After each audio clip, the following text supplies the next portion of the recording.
Bangladeshi tiger pacer Taskin মুস্তাফিজের পেশাদারিত্ব নিয়ে যা বললেন ট্রেনার। বাংলাদেশ জাতীয় দলে প্রায় নিয়মিত দুই সদস্য পেসার তাসকিন আহমেদ এবং মুস্তাফিজুর রহমান। গেল এক দশক ধরে এই দুই তারকা নিজেদের প্রমাণ করেই আসছেন। তবে খেলার বাইরে মুস্তাফিজকে অনুশীলন বা খুব একটা গাম জড়াতে দেখা যায় না বলেই প্রচলিত আছে।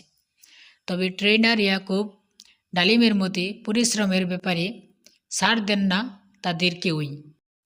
ট্রেনার মুস্তাফিজকে নিয়ে বলেন, মুস্তাফিজের ক্রিকেটীয় বুদ্ধিমত্তারও প্রশংসা করেছেন এই ট্রেনার। মুস্তাফিজ অত্যন্ত বুদ্ধিমান। ক্রিকেটে অনেক কিছুই শক্তি দিয়ে হয় না, মাথা বুদ্ধি দিয়ে খেলতে হয়। সেটা মুস্তাফিজের ভিতরে আছে। সে খুব ভালোভাবে চাপ সামলাতে পারে। এই প্রসঙ্গে ইয়াকুব ডালিম বলেন, মুস্তাফিজ ও তাসকিন আমি দীর্ঘদিন ধরে চিনি। এমনিতে তারা দুইজন দুই রকমের ক্যারেক্টার, কিন্তু নিজের দিক দিয়ে তারা কোনো আফসোস করে না, কাজ করবেই তারা।